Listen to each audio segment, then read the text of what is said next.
When you do this breath, you have to demonstrate a will that's greater than any program.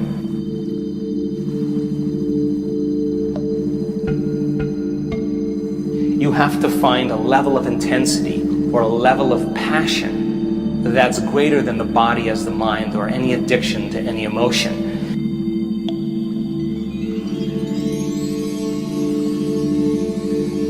You have to be inspired, inspiration, the movement of energy.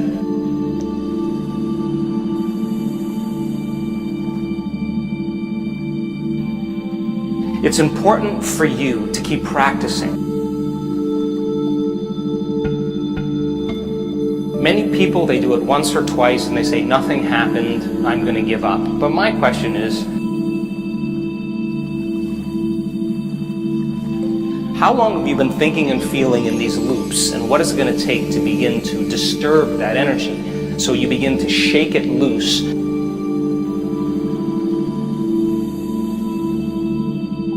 And once it shakes loose and that sympathetic nervous system switches on, it's a moving freight train, it's a moving locomotive.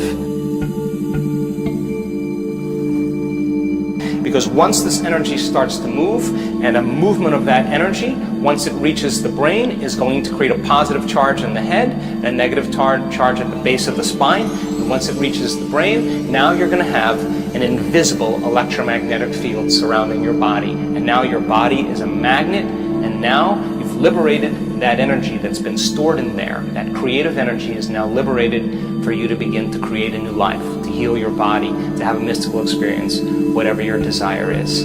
So be kind to yourself and practice it methodically and slowly. And if you keep practicing it, just like any skill, it'll get easier and easier. Good luck.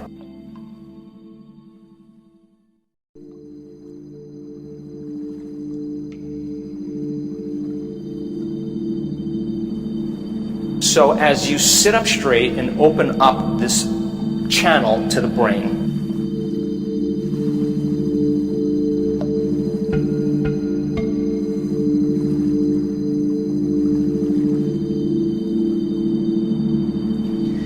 in one slow, steady breath, as you inhale, you are going to lift those muscles, perineum, front and back, up at the same time.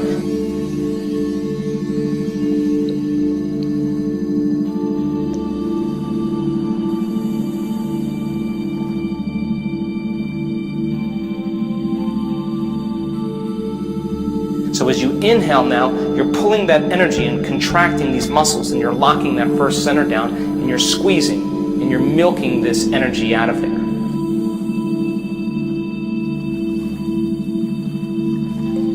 So it goes first center, then you follow your breath into the second center, and as you follow your breath into the second center, now you lock this one down.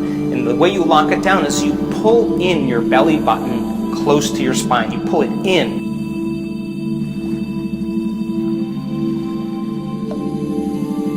So then inhale, first center, then you pull in the second center. You're still following your breath slowly and steadily, and then you pull it up into your upper abdomen, and you're locking down the center here.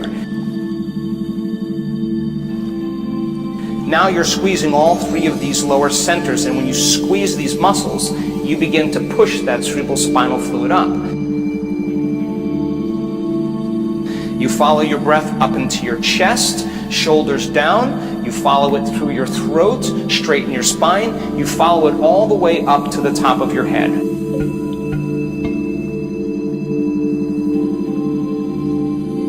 Now where you place your attention is where you place your energy. So you want that energy to move right to the top of your head.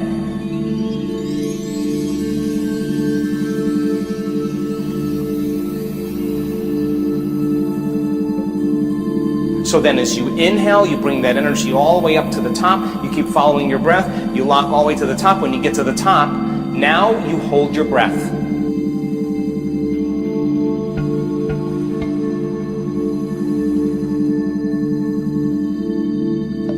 And when you hold your breath, you contract those intrinsic muscles.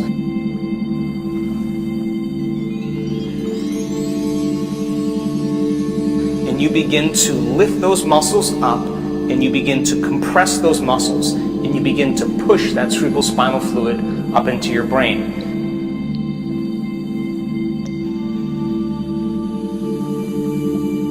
So then, why do I ask you to inhale and hold your breath? Now, this isn't inhaling and turning purple and pushing. If you're doing that, you're doing it wrong.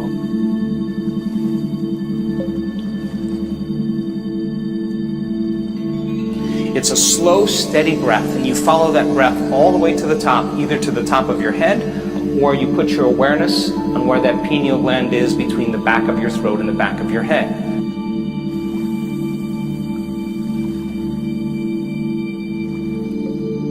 Now, when you inhale, that inhalation is very slow and very steady. It's not a big inhalation and pushing.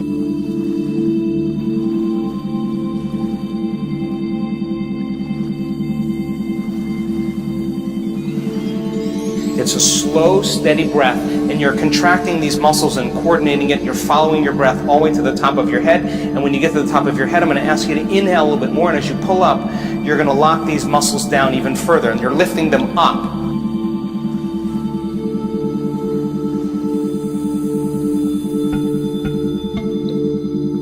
Once you lift them up and you have your attention either on the top of your head or the space that your pineal gland occupies in space, I'm going to ask you to lock those muscles down and pump, squeeze, or push. And I want you to push that fluid up into your brain by squeezing the muscles.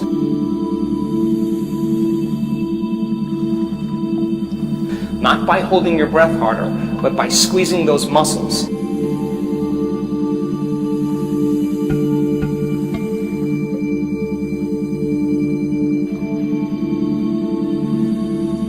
And I want you to begin to pump that fluid and begin to compress up against your pineal gland.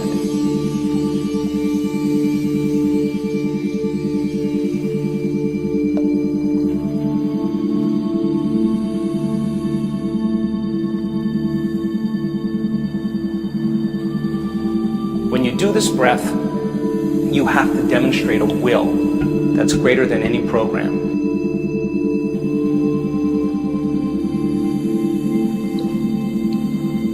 You have to find a level of intensity or a level of passion that's greater than the body as the mind or any addiction to any emotion.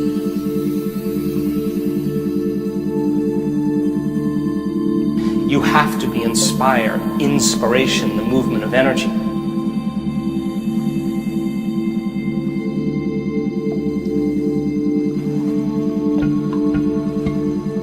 Don't be afraid of it.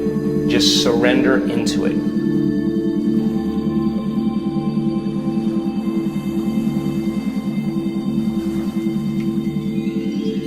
For some people, their body will do unusual things. That's information trying to be integrated into it. Don't be afraid of it.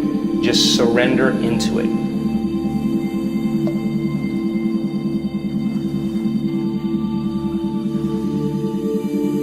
If your body does weird things, more than likely that's energy moving to your brain. If you have a lapse of consciousness, or you all of a sudden find yourself on the ground, that's energy moving into your brain. It's happened to me numerous times. It's a sign that you're getting close, or at least doing it correctly. Now, where you place your attention is where you place your energy. So you want that energy to move right to the top of your head.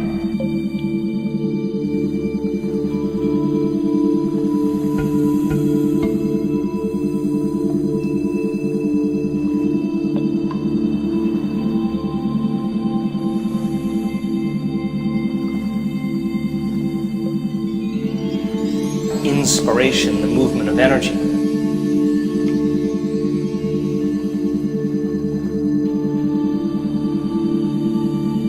You have to find a level of intensity or a level of passion that's greater than the body as the mind or any addiction to any emotion.